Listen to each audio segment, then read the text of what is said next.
Boker Tov les filles, j'espère que vous êtes en pleine forme d'Ezrat Hashem. Alors aujourd'hui, un jour, une halakha, jour 40, Toda. Akadosh Baruch Hu d'être arrivé au bout de cet exercice magnifique qui est l'étude en fait des lois de la Tzniut. Donc le devoir de se préserver. Il est du devoir de la femme et de la jeune fille de se préserver de toute personne étrangère. C'est l'un des principes de base les plus importants de la Tzniut, sur lequel on se montrait très rigoureux dans les générations précédentes. À notre époque où la muraille de la Gdusha a été largement ébréchée, nous devons d'autant plus prendre garde des dangers matériels et spirituels du fait de la multiplicité des obstacles. On ne restera donc pas seul dans une maison avec un étranger, même lorsqu'il n'y a pas d'interdiction de yichoud, et l'on s'efforcera de fixer les horaires de visite des intervenants techniques à des moments où le mari ou le père de famille se trouve à la maison.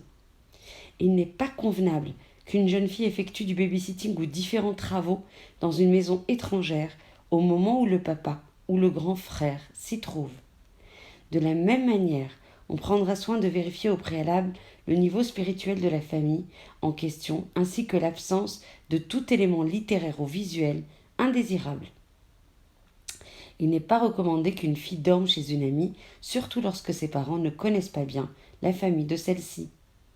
Les femmes et les jeunes filles ne feront pas de stop. Il est également préférable d'éviter que les filles voyageant seules en taxi, même durant la journée. De toute façon, on ne s'assiera pas à côté du chauffeur et on s'abstiendra de toute discussion superflue.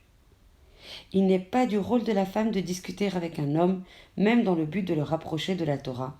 On restera d'autant plus sur ses gardes si la conversation a été entamée par l'homme. Dans les générations précédentes, on ne permettait pas qu'une fille juive se trouve en dehors de chez elle tard, en soirée. De nos jours, ceci est d'une importance capitale et par conséquent, on veillera à ce que les réunions et les fêtes se terminent tôt, après quoi on retournera directement chez soi. Lettre du Rav Wosner. Lorsqu'une jeune fille doit rentrer d'un mariage à une heure tardive, elle se fera accompagner par une femme d'un certain âge. La pensée du jour, le grand secret. Nombreux sont ceux qui se sont demandé en quoi se distinguait la ville de Bavel pour avoir mérité d'héberger tant de géonim, géants de la Torah, dont ceux qui furent à l'origine du Talmud Bavli. Rav Petachia de Benchbourg, élève de Rabbeinu Tam, décida un jour d'éclaircir le mystère et pour ce faire voyagea jusqu'à Bavel. Voici ce qu'il rapporta.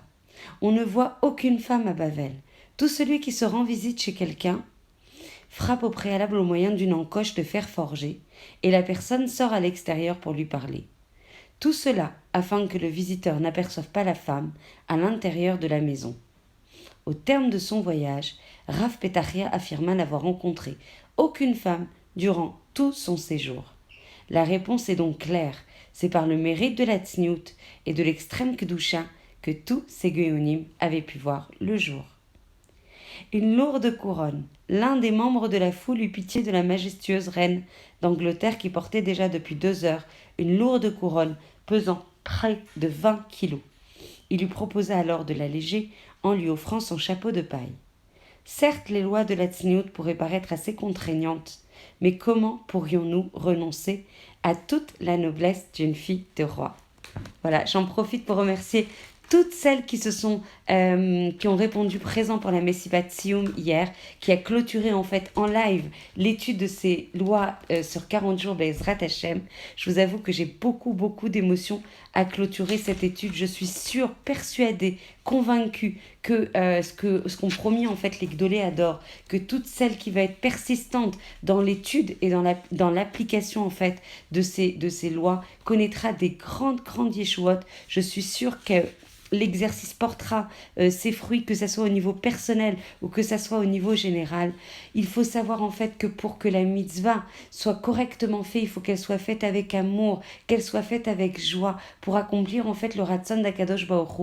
Et même si elle n'est pas faite au départ avec joie et avec le Ratzon de créer de la satisfaction auprès d'Hachem, il vaut mieux faire une mitzvah lo lishma et qu'elle devienne lishma qu'une mitzvah en fait directement l'ishma, parce que des fois, ça n'est pas forcément possible sur tous les points de halachot que l'on a pu étudier. Comme promis, vous savez qu'au bout de ces 40 jours, on éveille un moment de grande miséricorde au niveau d'Akadosh Baruch Hu.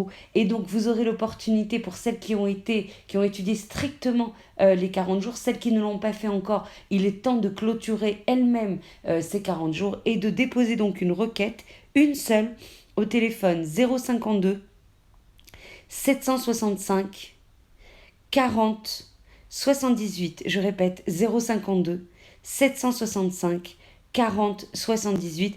Donc là, vous allez avoir Rivka Assous qui a été l'auteur en fait de la compilation de ces 40 jours. Le mérite le revient, mais complètement. Moi, je n'ai fait mamache que transmettre ce qu'elle avait compilé. Donc vous lui dites qu'on a étudié donc les 40 jours en fait de Halakha, qu'on la remercie d'ailleurs vivement.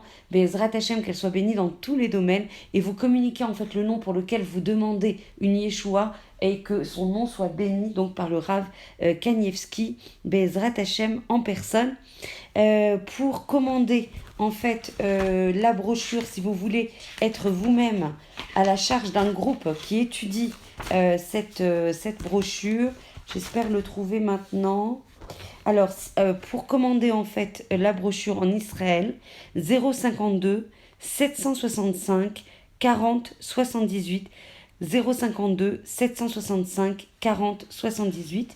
Donc vous pouvez évidemment prendre en charge une nouvelle fois l'étude pour une nouvelle personne pour qui vous souhaitez en fait une Yeshua personnelle. Et si vous voulez téléphoner depuis la France, 00 972 52 765 40 78.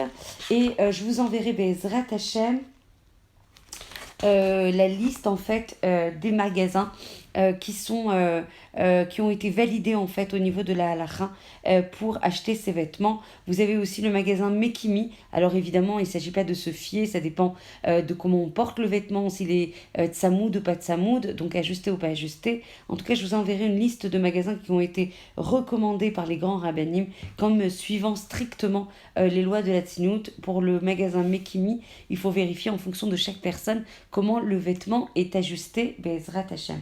Je vous embrasse très fort, j'ai été ravie, mamache de tout mon cœur, je vous remercie d'avoir suivi cette étude. Vraiment qu'Hachem vous bénisse, qu'Hachem vous donne toute la siata d'Ishmaïa et dans tout le domaine, Bezrat Hashem. Une grande émotion pour moi d'avoir clôturé cette étude avec vous et une grande joie. Bezrat Hashem, qu'on puisse être inspiré et avoir d'autres cohortes pour aborder de nouvelles études. Bezrat Hashem, je vous embrasse très fort.